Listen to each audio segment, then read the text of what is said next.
Sword of the Sea, BalaDino, and Horrified Dungeons and Dragons. This is Staying In.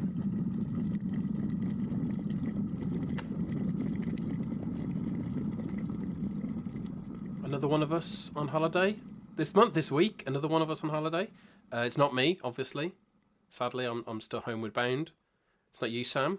But so who is it? Is it Chris? Has Chris gone on another holiday? Yeah, but I was in London last time, so I could have still been away. But I am back now. So third person. Are you Chris or are you Pete? I'd love to be Pete, just for a day.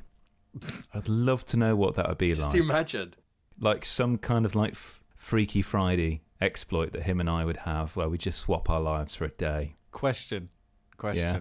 If you were Pete for a day, would you look down or eyes forward? Just. Well, I'd have to ask myself, would Pete look down? I don't think he's looked down for 30 years. Metaphorically, no. I'm just an innocent soul. I just enjoy being Pete. I mean, it would be an incredible experience. Yes. Genuinely, it really would be. I'd be a bit taller at the very least. Mm-hmm. See, but I wouldn't want to do like a Freaky Friday switcheroo. I'd kind of want to be like the co-passenger in Pete's. Oh, you want to John Malkovich? I want to be there, see what's going on there. What? You want to be inside his brain like the little figures in Inside Out? Yeah, I just want to just kind of sit there, kind of just quietly, just watching how it all works. Which emotion of Pete's would you like to be, Dan? I can answer that. Okay. I think you'd start off as joy, but eventually you'd end up just frustrated. Very quickly. How big a role do you think the character frustration has inside the Inside Out? I think it's Pete? taken over all assets of his emotional well-being at this point. Every single emotion is a hybrid of that emotion and frustration. Yeah, just different shades of frustration. Mm-hmm. So yes, Pete's away in an ambassadorial role for this podcast. Yes, visiting the crucible of the Renaissance, Florence. A lovely place. It is. Yes, I've only ever been to Rome in Italy. I've never done anything else in Italy. I didn't tell Pete this at the time, but I saw the biggest rat in my life at Florence when I was a kid. Wow! Imagine if if that was the same thing that Da Vinci had seen, the same rat. Do you think it would have been his paintings would have been successful if it was just a painting of a rat? As long as he gave it the right smile. Yeah. Is it smiling? I don't know. Is it? We just don't know. And then Dan Brown writes his book about some great pseudo-religious cult behind the rat. Angels and rats. No, Pete's a bit more sophisticated, so Pete's going to have a much more enriching experience, I think, wafting in the air of the Renaissance. He already sent us a message today saying that this afternoon he went to see the Clam Girl picture. The Clam Girl. Ever the eloquent man. I do have to contest, though, the Clam Girl is slightly underwhelming. I think most paintings, not all, most famous paintings are underwhelming. I've seen the Mona Lisa, and you're kind of like, all right, it's pretty small. I mean, yeah, it was from a distance. I can imagine you hosting some BBC4 documentary about that, Dan. Yeah. Dan's underwhelming paintings. They're just sunflowers. They're not all underwhelming. I was very fortunate enough that I've been in the Sistine Chapel. That's not underwhelming. That is overwhelming. But there are certain paintings that you look at and you kind of go, okay. I know I sound like a bit of a pretentious Wally right now, but I think what you're saying about artwork is true, but often it's about how it's curated. Like the Mona Lisa, I've never seen it in person, but from pictures I've seen online, it's just in a huge room with lots of other paintings around it. Yeah, surrounded by people. Like, yeah, you have a vision of how a painting is through seeing it through culture for many years, and then you see it kind of in person, and that's all it is. It's just a painting that you have already seen, because it's not like this is a new thing that you've never seen before. So yeah, to me that was underwhelming. Sorry, Leonardo, do better. Yeah, if you're listening. Do you think this is our most highbrow episode yet? I think we've really crossed the Rubicon in terms of, last episode where we talked about dolphins and lying to kids. and now we're talking about high art and the Renaissance. Yeah. Like, I mean, nestled amongst that, and nestling is the word, I think, is also the prospect of if Pete and I swap bodies, how long would it be till I look down? yeah, well, Yeah, we do offer something for every type of person. yeah. Yeah. But I feel that's like you're never too far away from discussing art, are you? It's a shame, Sam, we couldn't end the podcast with that. We've only just begun, but that was a really lovely, pithy way to end something. I mean, who knows, listener? Maybe Pete will deign to share with us some of his very highbrow pictures from his holly walls. Well, one of the pictures he sent was of a plastic cup of Coke sat on the wall.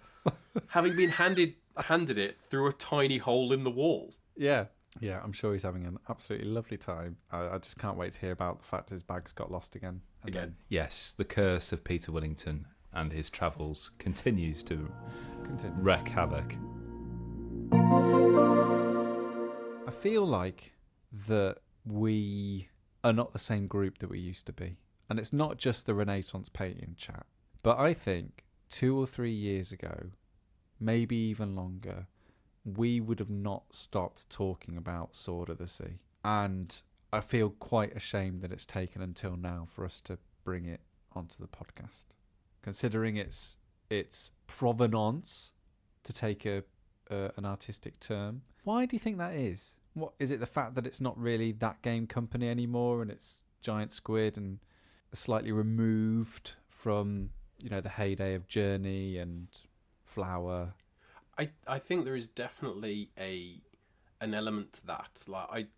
It wasn't too long ago I did sit there thinking it's been a long time since I remember us talking about that game company games, and we would wax so lyrical about them. They were so amazing, and then they just kind of disappeared. And that kind of you go through a period of time where you're then really excited about it, but something like Naughty Dog, I'm constantly really excited to see what's coming next, but after a period of time, that then starts to ebb away because it's been so long since you've seen something, and then it becomes just this thing that, oh, they've done something else. Okay, it's been so long. Are they the same company? I don't know, and I'll get round to it eventually.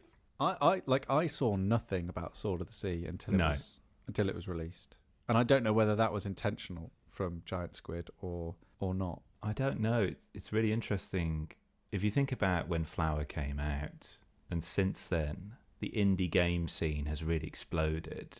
Mm-hmm. And there are a lot of games that have come out which have a similar kind of vibe. Yeah. And I'm wondering if I'm not going to say it's fatigue, but I think it's more the case of the kinds of marketing for those particular games they're not typically using the big bombastic channels of your AAAs. They're reaching a particular crowd who have been slavishly following that. For them, they've probably been expecting Sword of the Sea and been fully prepared for it ever since, in the case of Giant Squid, since Absu, which is this is kind of a spiritual sequel to. Mm-hmm.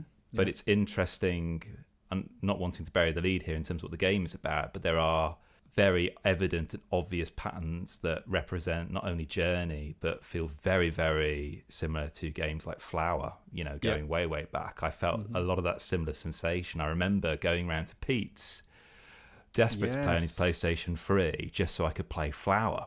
Mm-hmm. And bless him, he just sat there and watched me as I was just absolutely enthralled by this experience. And it was a religious experience. And a lot of these kinds of games, they border on that. I also think, picking up on your question, Sam, the time of the year, we're getting into the autumn, it's a spooky season, the wintry period. That's not the vibe that Sword in the Sea is putting across to me. It doesn't feel, it feels like a game that is a Q1 or Q2 launch for me personally. Mm-hmm. I don't see it as a game I want to cozy up on a winter's night and play necessarily. Well, no, because the main mechanic is essentially skateboarding, which is a weird thing to say, and also, as you said, not really an autumnal experience. But I think, all the hallmarks are there for what should be an amazing experience when it comes to Sword of the Sea. You've got Austin Wintory doing the soundtrack. Once again, you've got a silent protagonist, a somewhat unusual, a slightly interpretive narrative, should I say, in terms of, I'm not really going to say much about the narrative here because I feel like it's not really about spoiling it.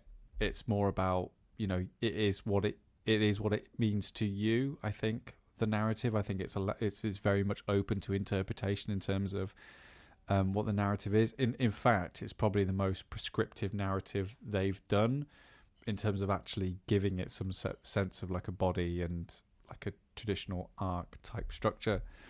And then, the approach to movement and exploration also is very much in the same vein as Flower and Abzu and Journey.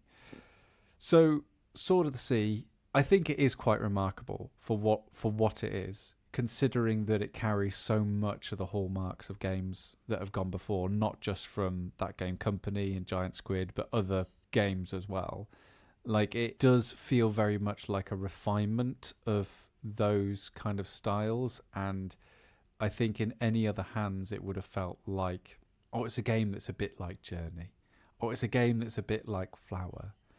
And yeah, there's part of it that make me think about those games, but it's so much its own thing. Sword of the Sea. It's got a momentum, a propulsion behind it, literally, that makes it feel like that feels like they've spent a number of years thinking about movement, and now Sword of the Sea is really the culmination of that. And how can they make a game that really just feels pleasant to move around in and to explore the world?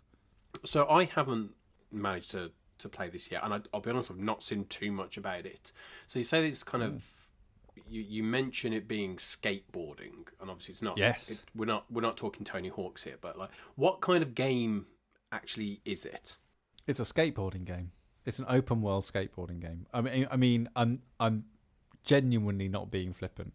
Like, no. You can do grabs and tricks and spins as you play the game. You have a high score.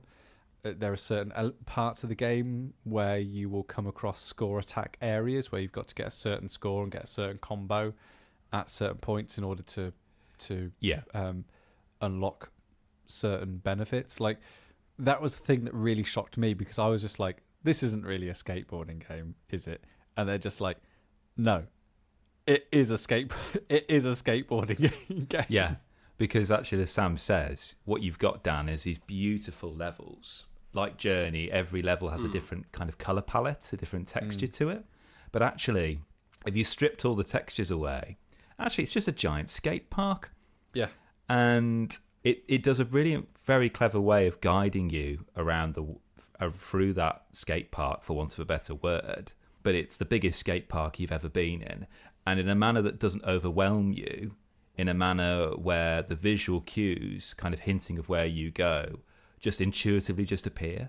Yeah. It's very rare in this game that you will get stuck in terms of knowing where to go. No. Like but it doesn't hold your hand, if that makes sense. The screen's not constantly giving you hints and instructions, like literally in terms of text. So you've got this really interesting mix of skating but also surfing, because you're primarily moving across water and sand. And if memory serves me correct, you're not a massive fan of ASMR, are you, Dan? Not really, no. I find it quite grating on me. Oh my gosh, the sounds coming from the PlayStation 5 controller as you are skating across or surfing across sand and then water and then ice and just little bits of gravel. Oh, it's an amazing... that soundtrack is just as important as Austin Wintory's soundtrack. Yeah, genuinely. 100%. The use of haptics is on another level in this game, because it is fundamental to how that experience genuinely feels when you play it. For much of the game, what you're doing is reintroducing water into desert landscapes, but you move slightly faster when you're going in water, but not really. Like, surfing and skating on the sand doesn't really feel like a drag. It doesn't feel like a punishment. Like, for example, like skating on grass feels. You still have momentum. You still have propulsion. but the difference is how it sounds and how it the tactility of it, how it feels when you're holding the PlayStation controller. And just thinking about it now, it took me back to like how well they use the controller for stuff like Flower, and how no one ever really managed to was able to utilize that functionality in the controller, like the tilting it and the gyroscopic controls. No one ever really nailed that. I mean, Naughty Dog tried, but it was awful. And that's a similar kind of thing with the PlayStation, like PlayStation 5. Like, they have the controllers have these amazing haptics and stuff. And like, I remember when I first got the PlayStation 5 and you play that whole like Astro's Playroom and stuff, and the haptics are incredible. And Amazing. Yet, in all the games that I've played, occasionally a game might mess around with it, but never to much of an extent. So it sounds like again here they are looking at, okay, well, how can we use the technology to enhance that gameplay for us? How can we bring people into the game more using this technology? So using these really kind of advanced haptic ability of these controllers, which is always something to be celebrated. Yeah. Can I just return us to something highbrow, picking up on the previous thread? Please.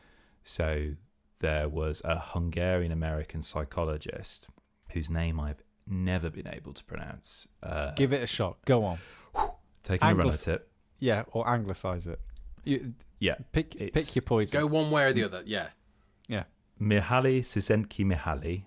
Listener, that was the 20th take. His main kind of area of research was the flow state. Yeah.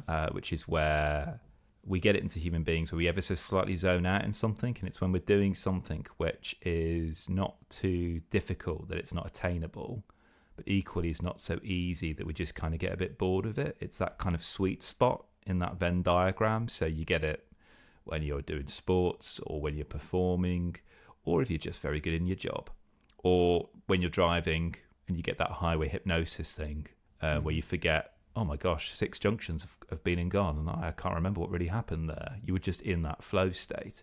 This, for me, more so than any game in quite some time, is the epitome of the flow state. Yeah. And I could easily imagine coming back to this game just to experience that feeling of flow, where everything just moves like this kind of lovely kind of calligraphy as you're moving across the sand. A little bit of platforming there as you're kind of effortlessly jumping up from tower to tower. And do you know what makes it easier? So for those who've played Flower, there are certain bits in Flower where you had to move the petals around all of these kinds of dangling flowers there.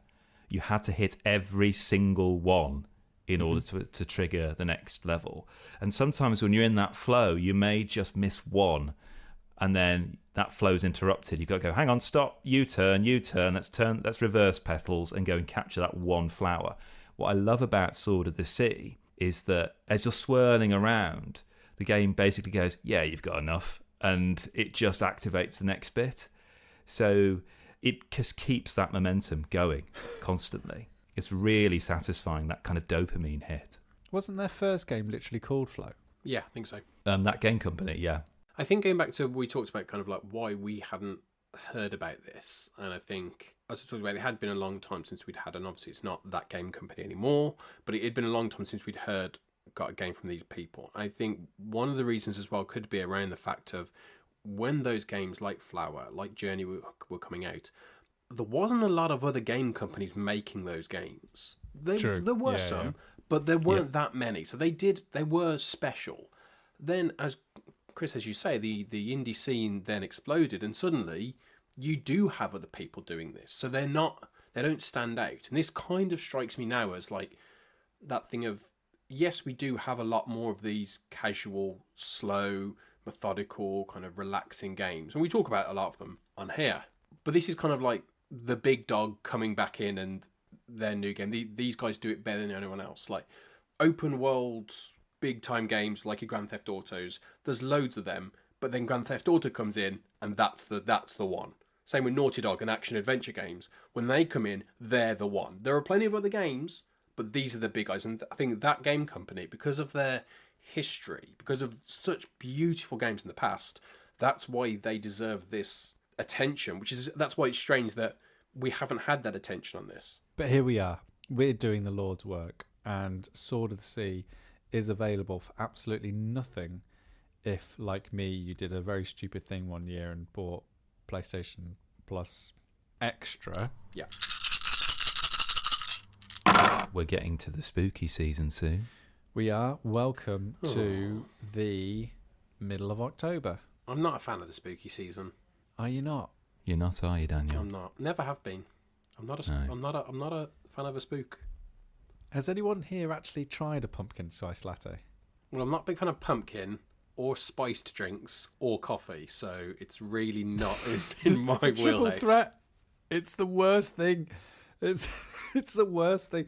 Like it's just one of those things that I see every year and go and don't really get it, but I've never had one.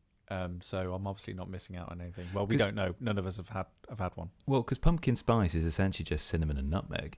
Well, how do you know? You've not tried it. Well, I make pumpkin pie every year, and I put pumpkin spice on that. Yeah, but the ingredient there is also the pumpkin of the pumpkin pie, Chris. Yes. So pumpkin spice latte is more than just two things. Well, we've lost the highbrow part of this show. This is the nitty gritty. This is the hard hitting stuff. We've moved on to that part of the show now. But yeah, I'm not a fan of the spooky season or pumpkins, anything like that. Well, actually, no, I tell a lie. The thing I do like about spooky season is it's something I've done, I think, the last 3 years, is go pumpkin picking. And it's just it's like one of my favourite things to do. And we just go as a family to this place near us called Pumpkins R Us. And it's just these huge fields with just like hundreds of pumpkins. We're almost there. It's just like there's a little fairground there. There's like hot drinks. I'm sure if you wanted to, there'd be a pumpkin spice latte in there. But we go there every year now, and it's just like a really just lovely thing that you go to like on a Sunday morning, and you just spend a few hours just choosing a load of pumpkins. It's great. I like the fact that has become the equivalent of getting a Christmas tree for Christmas. Yeah, picking your pumpkin. Yeah. That's really sweet, because I think there is a difference between spooky, which is like ooh, a kind of a pleasing kind of enjoyment, like Scooby Doo. You mean spooky in like the cozy. Yeah, like, that's all what the I nights mean. are drawing in, and let's get this an excuse to get a bit cozy, because isn't it a bit like spookier outside? So let's stay you inside. guys like to watch your spooky films as well. But what Chris was saying is, I think there's spookiness, like watching Weapons or Barbarian. And then there's spookiness in terms of funny little skeletons and just cozying up early on in an evening and like closing the curtains and having a little hot chocolate. That kind of spookiness. In our house, we make sure we watch a really bad horror film every year, typically from the early 2000s. Well, can I recommend the Sony classics? What was your really bad spooky film last year, Chris? It was Ghost Ship, Dan. Ooh, was that one with Thora Birch? Or am I don't know. Thora Heard? When Worlds Collide. That wouldn't have been really bad though, Sam, then, would it? But yeah, so we're in the spooky season. Sam, typically every year we do a spooky games night. Yeah, we've got to get that in the cal. Mm-hmm. I've got something I can throw into the mix, although it's not really spooky, but it comes from a game series, a board game series that typically fits into that mould of the spooky season. And we've spoken about it before, and that's Horrified. Oh, yes. Okay. So Horrified, we're big fans of Horrified on the pod here. Yep. Love it. Designed by Mike Mulvihill and Peter Lee. This is the latest iteration of Horrified, which is Horrified Dungeons and Dragons. So for those who didn't listen to a previous episode on the pod where we talked about Horrified, Horrified is a cooperative board game where players work together against the game. And there have been 5 games in total in the Horrified series, with a little expansion, which is a Christmas one, which I'll be playing come Christmas time, the Krampus expansion. And every game has a map of different places on it, and typically that map is set within the universe of that particular game. So for the very first Horrified, it was the Universal monsters. So we had Dracula, we had the Invisible Man, we had the Wolf Man, we had Frankenstein, the Bride of Frankenstein, etc. And players play heroes that are connected to or adjacent or could appear in that world, and they've got individual abilities. You have a certain number of actions to move around the board. spending items that you pick up from these places. After each player's go, the monsters get their turn to move. You draw a card from the monster's deck, and that may be good or bad, depending on which monster it says moves. And they'll be basically trying to move towards the nearest player or villager, which is essentially an NPC or non-playable character which may appear on the board. I might be speaking slightly out of turn here, but I genuinely believe that the Horrified series is probably one of the best cooperative board games since Pandemic. Yes, I completely agree, because I've played a lot of cooperative games, and getting that balance between working together where you feel like each person is contributing something equally and they're all in this game, versus maintaining that consistent flow where you're not having to keep checking things. Well, actually, you can't do that. We've got many, many cooks in this kitchen or working together. Is very, very difficult, particularly when you have a very high player count, say, in a board game. What Horrified does so really, really well is that it's created a mechanic that actually works and has been proven by Dungeons and Dragons, has proven that it can actually work, I think, in a domain where it doesn't have to be spooky. And that's the thing that is my major takeaway from Horrified Dungeons and Dragons, because although I love Horrified as a board game series, some of its titles are better than others. And that's not necessarily because the mechanics haven't really changed. You know, you lose the game if you run out of monster cards, or the terror level rises too far, and that happens every time you get attacked by a monster and you can't defend yourself, or it attacks a villager in the area. Where these games work at their best is where the theme just really sings. So we have the Universal monsters, we have the American monsters, which I've not played yet. It's on my shelf that Sam has let me borrow. It's my favourite one. Yeah, I know you love that, and we love the Universal Horror one. There is the Greek Myths one, which is really cool, and the board really kind of reflects that. And then there was the World of Monsters, which they did the one before this, which each individual monster was really cool, but together they didn't quite gel because it felt like a little bit too miscellaneous. Okay. So you had, for example, the Yeti, but also the Sphinx, but also Cthulhu. And if you think about that, okay, I can imagine that perhaps gelling, but if you think what the world map looks like on there, it's not quite the same as that classic Universal Hammer Horror map which you get for the first game, or the Greek underworld-esque image for the Greek Monsters one. This feels a little bit too much of a patchwork quilt. Because that like that geography, and I think this is something that we will feel really innately when we play Pandemic Legacy from start to finish in one weekend, which is coming up in a couple of weeks. Watch out for a very long and protracted episode about that adventure. Is that I feel like one of the best things that Pandemic does is sets it in a recognizable geography. Yeah. And that's why Pandemic Legacy does really well, because you get to know areas exceptionally well, and Pandemic pulls an even better trick where it doesn't really pick all the most well-known cities in a particular region. Like, it's very, very famous, the fact that Essen is on the Pandemic board, you know, cities like Bogota, I think, and, you know, other not big, well-known cities are on that board. So you feel like it's a recognizable geography, but it feels slightly new.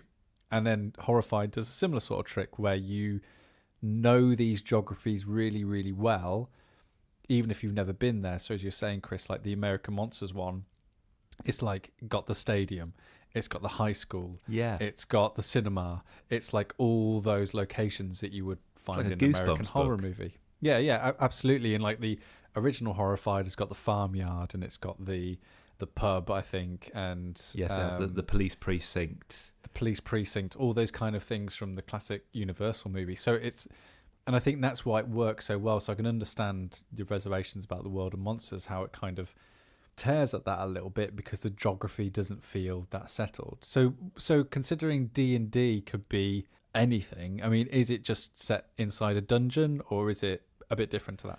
So it has a two-tiered kind of system. So above, at the top of the board, you've got Waterdeep, and then you kind of move into the bowels of the dungeons beneath. And you can kind of use these kind of magical kind of teleporters to take you around. And that adds a really lovely wrinkle, because what I love with each iteration of Horrified, they refine it and add some little extra juicy mechanics. So in Greek myths, they introduce lairs, where sometimes before you even have to try and tackle a monster, you need to think, okay, where do I have to defeat this thing? Because I need to find its lair, and that's in one of 4 places. So I need to move around the board. And that has that here.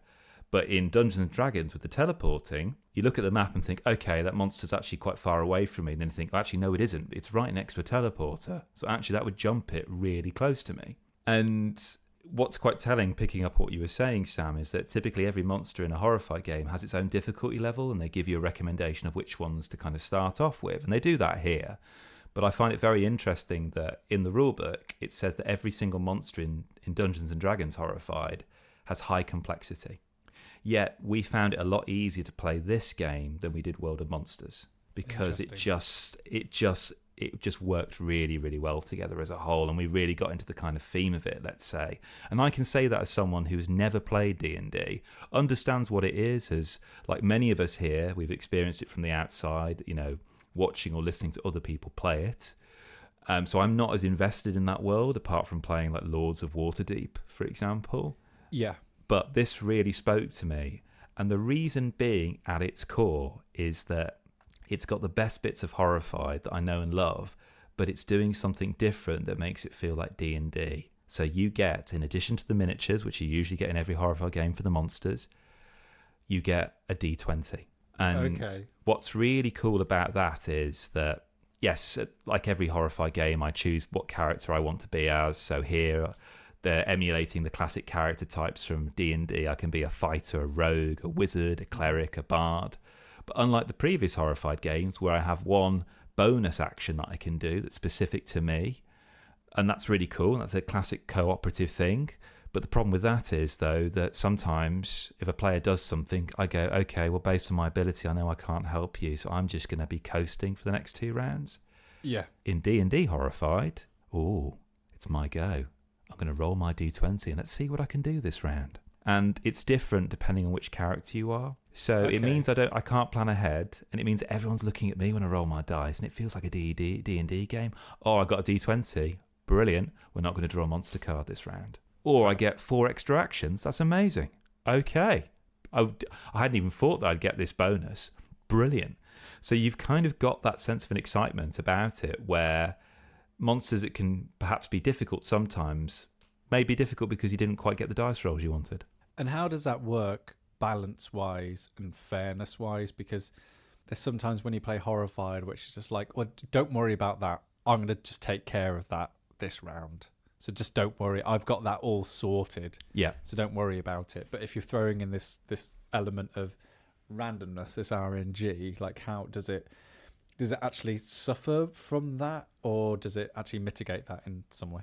It mitigates it for a number of reasons. One is because you can't actually say, I'll sort it this round, because you don't know what's going to happen.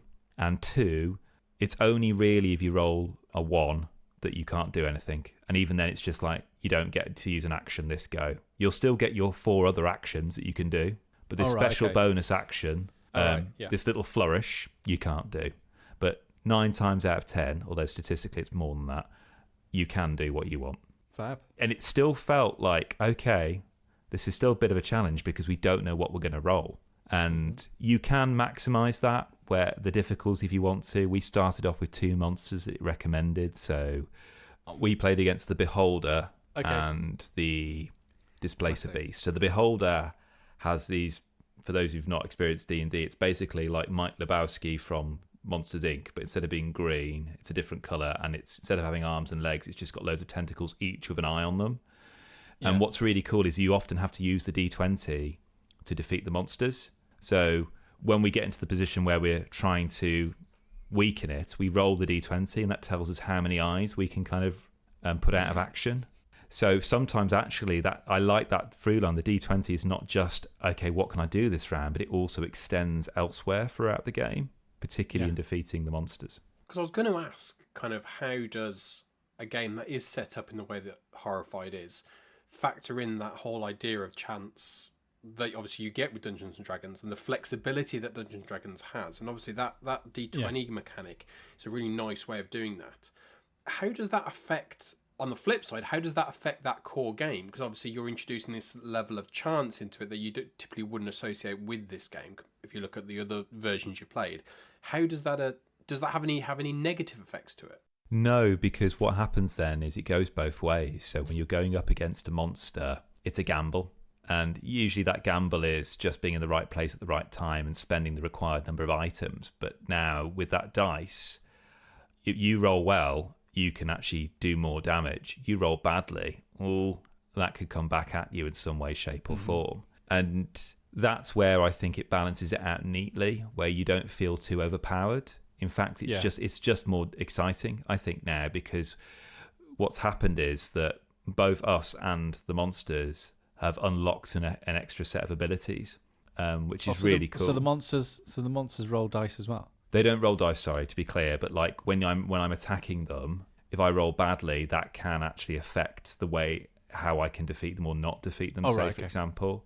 And often to actually get into that position where you can attack them, you have to spend items first. So I could spend items, roll the dice, and not do anything, and I've just wasted that item, and I'm in the same place as this monster, which may attack me on the next go, and I cannot defend myself. There's one monster I do want to talk about, though, and it just shows you how, in every Horrified game, they found a way to thematically link the mechanics to the monster. Okay. So the Invisible Man, for example, in the very first Horrified, who's a bit of an arse, his main thing he does is just he goes around and just nicks stuff. So he'll just take the biggest pile of items nearby from a place. So if you think back to Dungeons and Dragons, well, the classic monsters from there is not, you've got the gelatinous cube, which is not in this game, but the mimic, which is like a treasure chest, which you think, okay, brilliant, there's something in there for me, and you open it up, and it's actually the jaws of a monster with a big tongue. And when you lift up the box on Horrified D&D, that's what you're first greeted. It's like you've lifted the lid on a mimic. That's cool. But the mimic is one of the monsters, and it's the only monster that doesn't start on the board. So it's a monster that starts off the board on its own player mat, and when it moves around this little board there, and there are certain spots on that board where, depending on what you do, it'll jump to the board, and it's almost like, I've gone to pick up that item, and then, oh gosh, no, it's a mimic, and that's when it appears, and that's the only time you can attack it. So you have to wait for it to kind of move around its board and be there in a place where you're going to trap it. Okay, that's cool. It's really cool. And my one takeaway from this experience, in addition to loving this, this is like one of my favourite Horrified games now, is that I'm really, really hoping that Ravensburger will look to find ways to take this incredible cooperative mechanic and move it beyond just us against monsters, but maybe it could be something else. Like, there are tons of IPs in which this could really easily work with. Like, I would love to see a My First Horrified. Okay. For example. Right, interesting. Like, because it is a really lovely set of mechanics, which I think could work really, really well for a younger age to kind of get them into that kind of cooperative spirit. Like a number of kids' games we've spoken about in the past have done that equally. What would the monsters be? Like Sesame Street characters and stuff? The Count, Grouch, Big Bird. Yeah, it's a really interesting one, really. The obvious one is to go down the coffee, like Disney villains type thing. But obviously you've got villainous, and that's been done elsewhere. That's your obvious, because you're looking at bad guys for kids. That's pretty much it. Do Marvel bad guys, I guess. Yeah, you could do, yeah. That would be really But I still like the fact of Oscar the Grouch coming after. Yeah, well, this is a really interesting thing, because in the previous two Horrifieds, World of Monsters and Greek Myths, they've created this mechanic now, and I think it's the same with the D&D one, I could be wrong, where they have a shared iconography throughout, so you can actually mix and match monsters. You can bring them together, yeah. With the third game onwards. So there could be a world in which Oscar the Grouch might make an appearance, a la, like, Unmatched. But yeah, I'm really enjoyed my time with Horrified Dungeons and Dragons. I think this is a really, really, really fun game, and one we're really looking forward to playing this spooky season. Yes. Boo.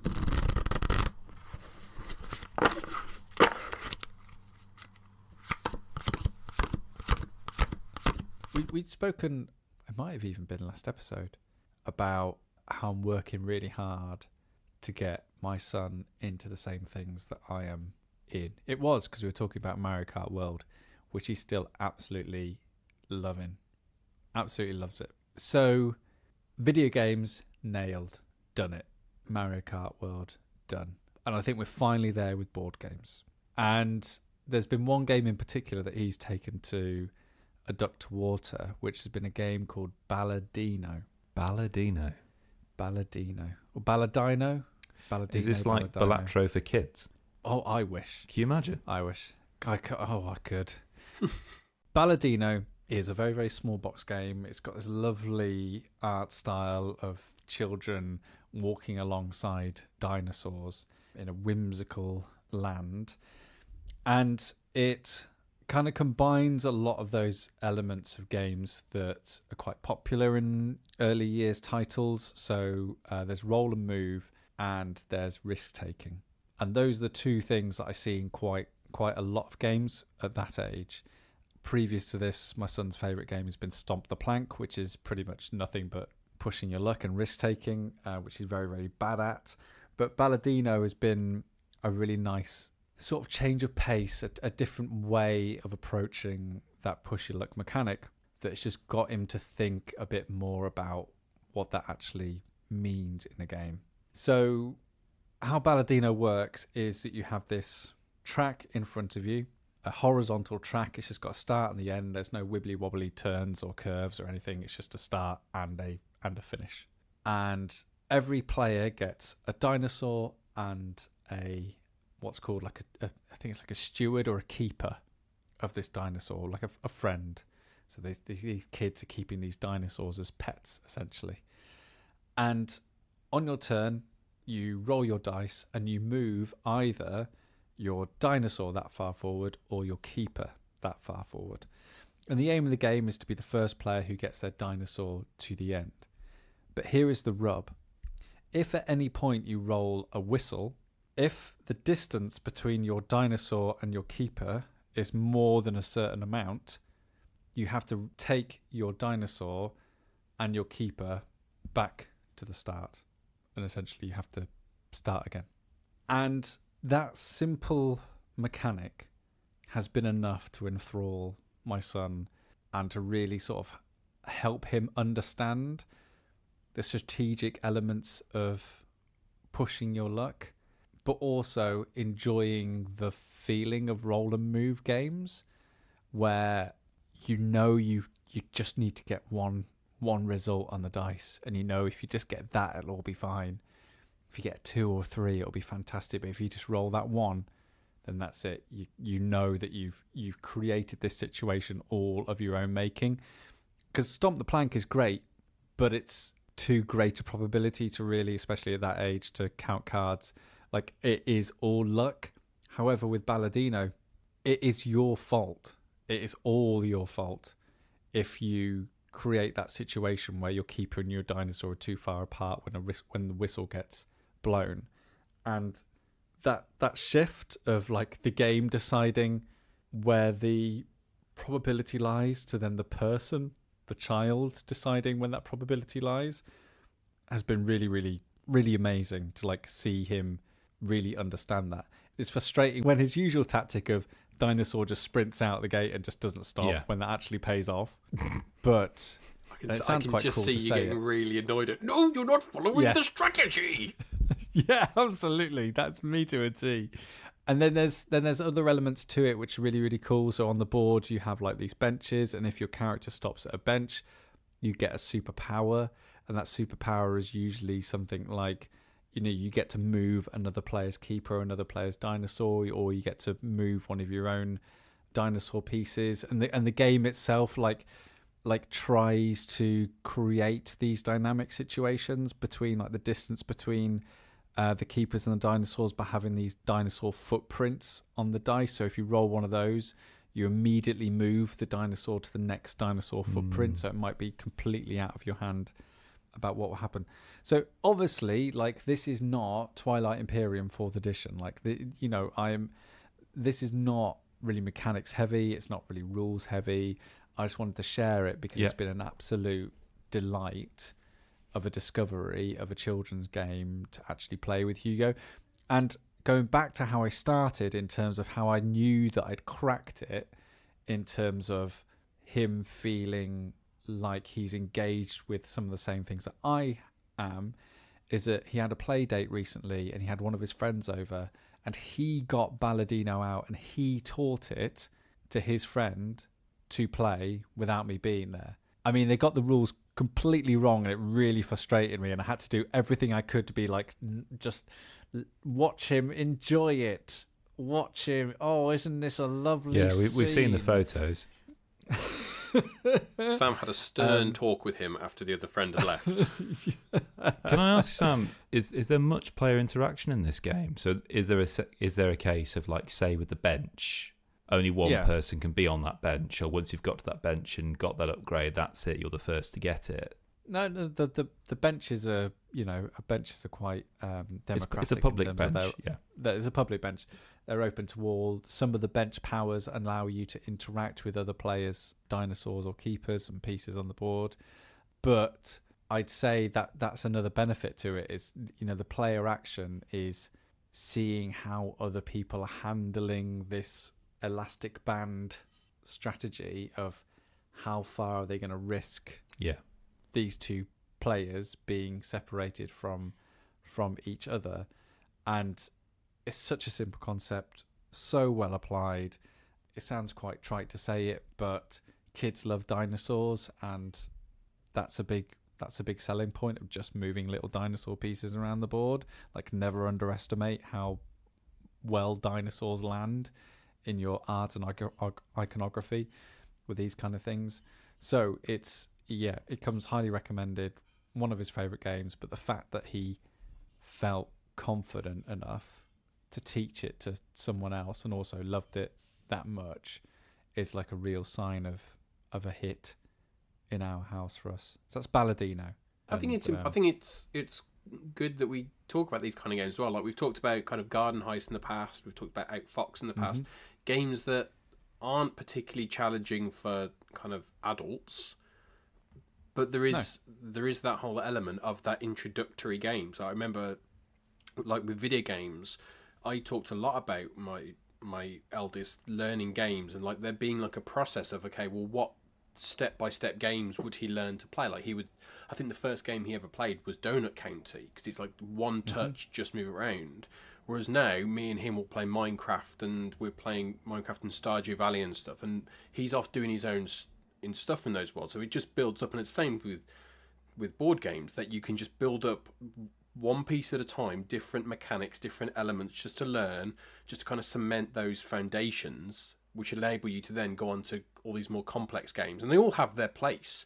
Even if, perhaps if we all sat down and played BalaDino, I don't know if we'd all get a massive amount out of it. As you say, you're not going to be having your weekend Twilight Imperium replaced. That's why we'd bet on it, Dan. Yeah. Oh, yes. That's a great idea. You're not going to gamble on Pandemic? No, never gamble on a Pandemic. No.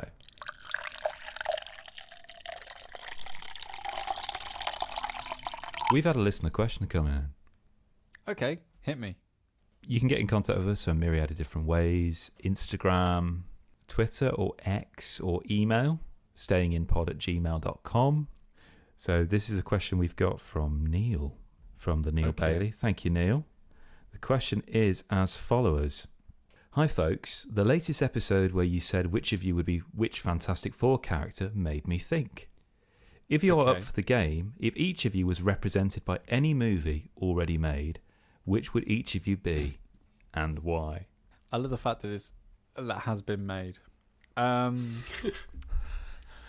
we'd need to specify for Pete.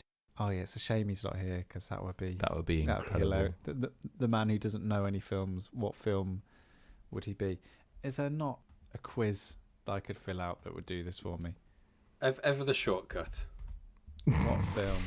What film am I, BuzzFeed? I think I've got one for you, Chris. Oh yeah? I think I've got one for you, Chris. I don't know. I don't think it's the entire film. Okay. But I think of you, and straight away, a scene from a film popped into my head. Okay. Yeah. And it kind of works. Yeah. For you. And that scene is from the film Good Will Hunting. Right. Which is one of my favourite films. I love that film, and I love this scene in particular. Okay. There is a scene Cool. between Robin Williams and Matt Damon sat on a park bench in a park. Yeah. And the conversation is all around Robin Williams realizing that the Matt Damon character may know an awful lot, may have all this attitude, but doesn't actually have life experience. And it's a very kind of like teacher moment, and he finally realizes who this kid is. And I think just the scene, I thought of you, my brain went to there, kind of outdoors, relaxed, chatty, kind of shooting the breeze, kind of that whole teacher dynamic that he has there. Is obviously he's a university lecturer, as are you, and I think that's what made me. As I said, the whole film maybe not, because the whole film is doesn't necessarily remind me of you, but that scene in particular jumps out at me as being that, and I have to say it's one of my favourite scenes in all of film. That's really lovely. I genuinely thought, Sam, that Dan was going to say, and in that scene there was a background extra that looked the spit of you. I've seen it that many times, I probably wouldn't recognise it. Right. Well, that's actually really lovely, which is going to make this a lot harder now. 'Cause I've got to think of something that's not just a joke. I'm struggling for you, Sam, because I think of you, Sam. What kind of components do I think of? I can tell you the film that I first thought of with Sam, and I don't know why. There's no rationality behind it at all. No logic. Fight Club. No. George of the Jungle. It's the abs, isn't it? It's the abs. It is. Yeah. It's the abs. I mean, if I was you for a day, whoa. I mean, also the fact that every time we start this podcast, you swing onto camera on a vine. But like, one of the things that like, ever since I've known you, and this is like, gosh, for over 2 decades in the jungle. now. No, but like, one of the things that a lot of people are drawn to you in particular by is just the way in which you see the world. Like, I've always admired that fact that you have a different take on the world. And I don't mean like controversially. What I mean is that, like, you know, where some people are looking at the macro, you're looking at the micro, and vice versa. See, and that's like, kind of where I was going. I was trying to think of but your film won an Oscar, Dan. Yeah. But I wasn't thinking George of the Jungle, but I was thinking that whole thing of like macro. The micro element of that. I'd like thinking of. I mean, you've still not explained George of the Jungle. So how George of the Jungle thinks differently to other people is what he's just suggesting. But also you've got that you're full of energy. You're brimming full of energy. You're bouncing off the walls like with enthusiasm, and that's like, I think that's disarming in one of the best ways possible. Yeah, but I feel like George of the Jungle wasn't as cynical and as do you see yourself as being cynical? Than I am. Well, I just think I'm sometimes quite annoying. I don't know, Dan, was there a sequel to George of the Jungle where he's a bit tired and irritated?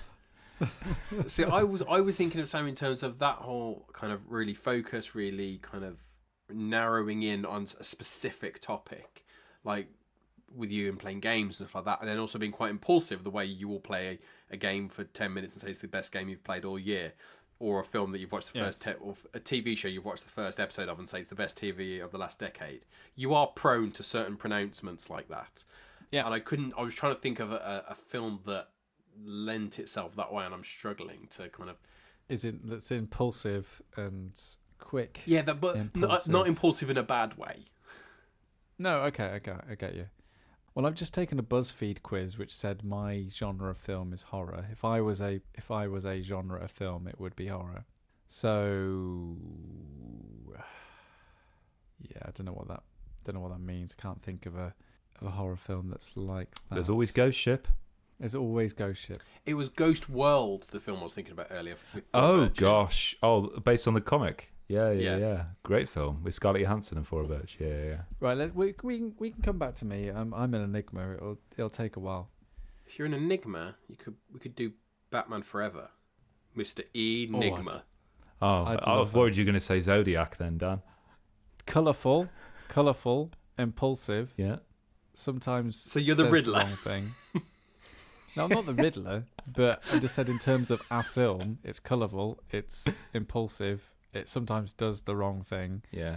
I don't mean legally, but just like which Riddler would you be? Would you be Paul Dano? Jim Carrey. Or would you be Frank Gorshin from the Batman 60s series? No. Jim Carrey's the the anyone who could annoy Tommy Lee Jones to that much of a degree sounds like something that I would do. So I think Batman Forever is that's an inspired choice. Oh, brilliant! I couldn't be more happy. That's incredible. Well done, Dan. Sam, do you remember that film came out recently called Perfect Days about that old man who just how he goes through life and he's just a very kind, gentle soul? I think that's Dan Frost. Like, I've never really ever seen Dan flustered, rattled. Or The Truman Show. Another Jim Carrey film. Let me just look at the listener's question again. Sorry. Can I just check? Was it asking for Jim Carrey films? No, just any film. But we're going down the Jim Carrey verse. But I just mean like The Truman Show. Actually, Pete would be Eternal Sunshine of the Spotless Mind. So we don't need a Jim Carrey film. Chris. Yeah, can we have a That's Jim what I mean, Carrey yeah. film for Chris? The Mask. Right. What? No. Dumb and Dumber. Oh. Ace Ventura. I know, number 27. Bruce Almighty. There we go. He's the closest thing to Jesus we'll ever have. No, I think the Truman. Yeah, I think Perfect Day, Truman Show. There's something about like Truman's sensibility in that world, and like how he finds the joy in the everyday, and like how enthusiastic and how his outlook is. Like, I think as viewers we're kind of encouraged to look at Truman like, oh, isn't it sad that like every part of his world is, and not to say that Dan lives in this world, but I think you all look at me and think, oh, how sad. But Dan's sad. Just off microphone. Yeah. I think as viewers we're meant to kind of like feel sympathy for Truman, but actually he is really, really exceedingly like happy and fulfilled in a lot of ways. But he's also adventurous and excited by lots of other things, and just really wants to go to Fiji, which Dan never stops talking about. Yeah. So all about Fiji. Is it Fiji? No, the more I think about it, the more I think maybe not Truman Show. But that is the kind of what I'm looking for. So maybe Perfect Day is just... Yeah. Or like Tom Hanks in The Terminal. Oh, that's a good one. Yeah, just someone who's making a... That's a double whammy. He's playing a lovely character, and Tom Hanks is that person that everyone likes, and that's like Dan, isn't it? Really? Yeah, I think for Dan it's got to be a Tom Hanks film. Absolutely. I think Pete, Citizen Kane.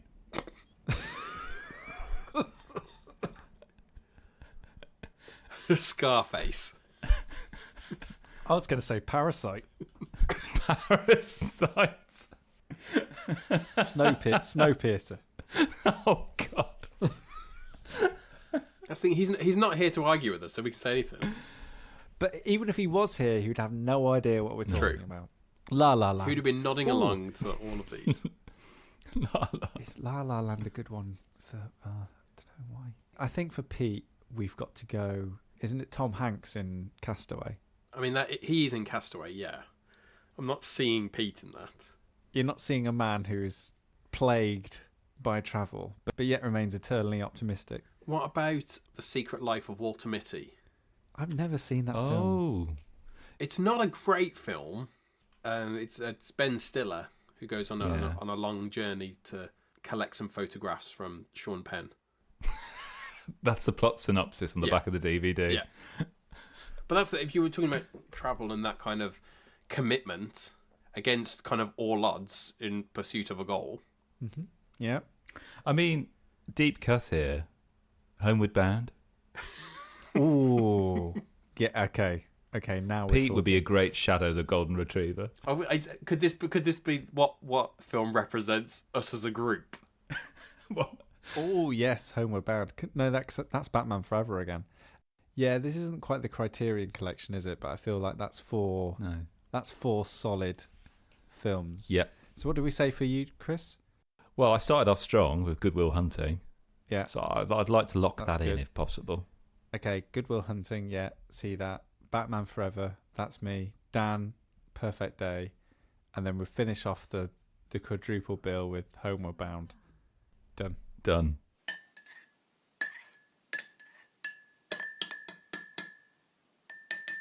Just going through the mailbag, and just while I'm here, and I just want to say a big shout out to Tom. Hi, Tom. Tom. Who got in touch with us recently and said some very nice things to us. They got in touch with stayinginpod@gmail.com. I'm not going to read you the email they sent, but thank you, Tom. We really do. Even Pete was moved by it, and it really brightened our day. So thank you. And thank you, Tom. Listen, if you do want to get in touch, not necessarily to say how much you're enjoying the pod, but if you have any questions... I mean, I'd rather you did, personally. But...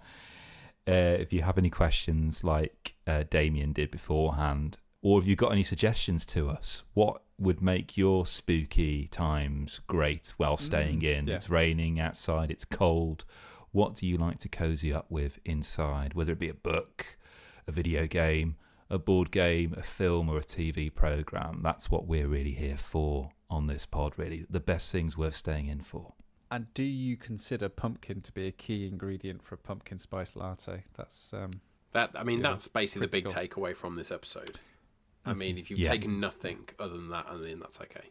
So if you like what you hear, we will be back in 2 weeks' time.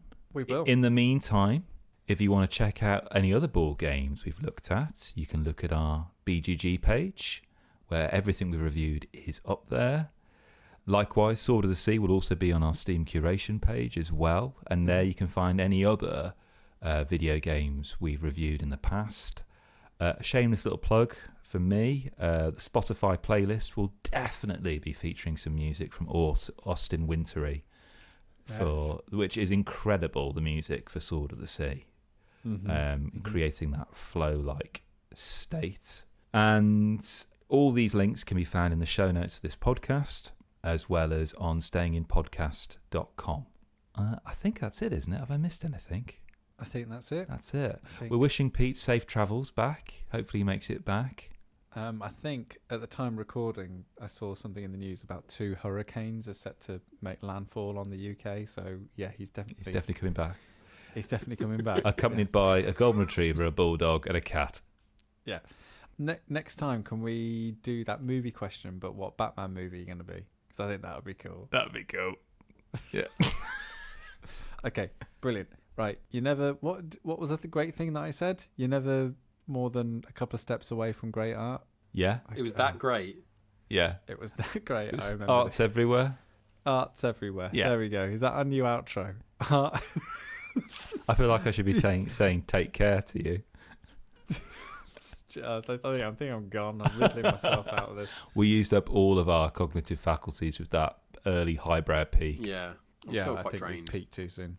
All right, goodbye. In case I don't see you, good afternoon, good evening, and good night. There he is. Pants optional. As always.